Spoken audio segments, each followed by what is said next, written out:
Hey guys, in this video, I'm going to give you the big picture overview of my crypto farming playbook. These are the tactics that I use to allocate my capital across my crypto investments. So to begin, there are really only two main factors that I consider.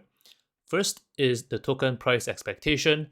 How I allocate my capital will depend largely on my expectation of where I think the token price is headed in the foreseeable future.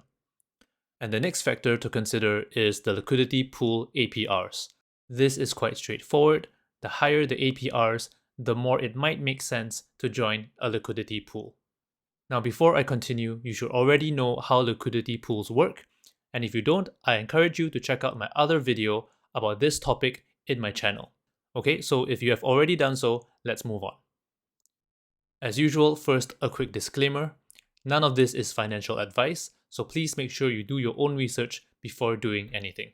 And also, please keep in mind that this is just a general playbook and there will always be exceptions depending on the ongoing circumstances. Okay, so with this said, let's begin. So the basic playbook is centered around my expectation of where I think the price of the token is headed in the foreseeable future. So for example, if I'm bullish on two tokens, the default move would be to enter a liquidity pool filled by these two tokens. If I don't expect either of these tokens to trend up, then I generally wouldn't be looking to enter a liquidity pool with them.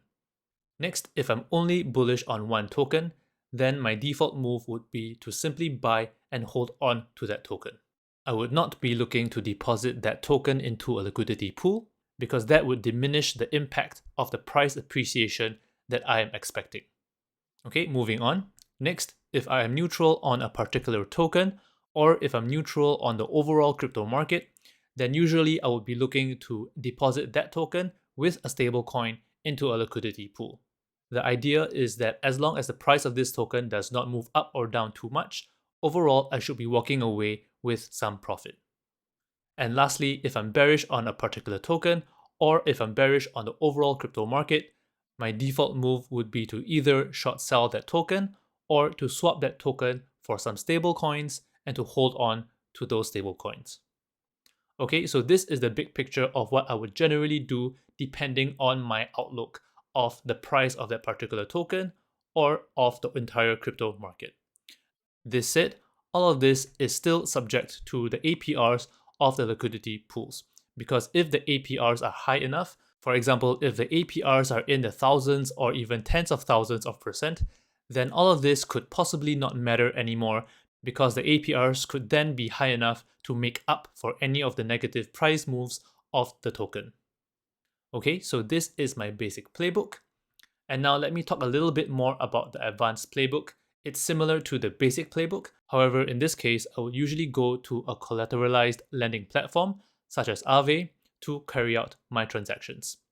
So such a platform would allow you to lend and borrow your crypto, and the combination in which you do that will determine the result that you get. So the rule of thumb that I follow is to lend the token I'm bullish on and to borrow the token that I am bearish on.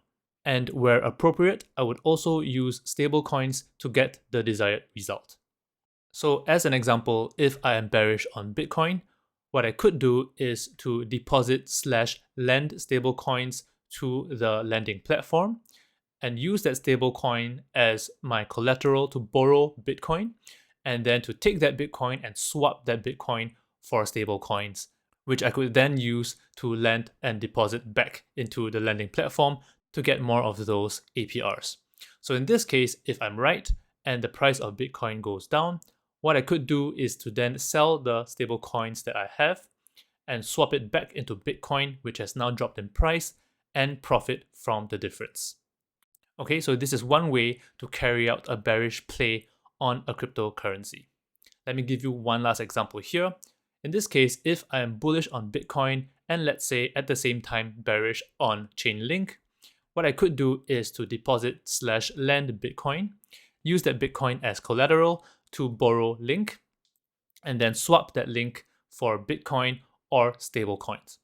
And in this case, if I'm right and the price of Link goes down and or the price of Bitcoin goes up, what I could do then is to take the stablecoin or the Bitcoin I have on hand, swap it back to Link, which has now dropped in dollar price, repay my loan, and profit from the difference.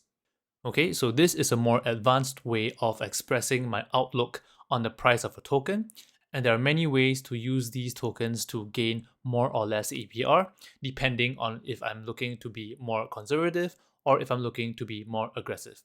So for example, if I'm looking to be more aggressive, what I could do is, in the first example here, I could lend stablecoins to the platform, borrow Bitcoin, swap that Bitcoin for stablecoins, and then use these stablecoins and swap them for other tokens and use those tokens to farm in a liquidity pool.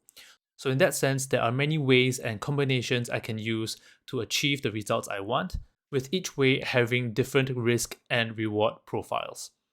Now, if you're going to be using collateralized lending platforms, you should please remember to be careful because such platforms enable you to potentially use leverage.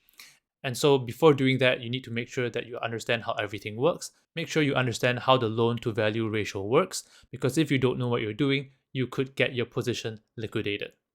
Now, if you would like me to go into further detail about any of these methods that I use, please let me know in the comments section below. Okay, so we've come to the end of this video. If you found it to be useful, please click the like button, leave a comment, and don't forget to subscribe. Thank you for watching, and I'll see you in the next one.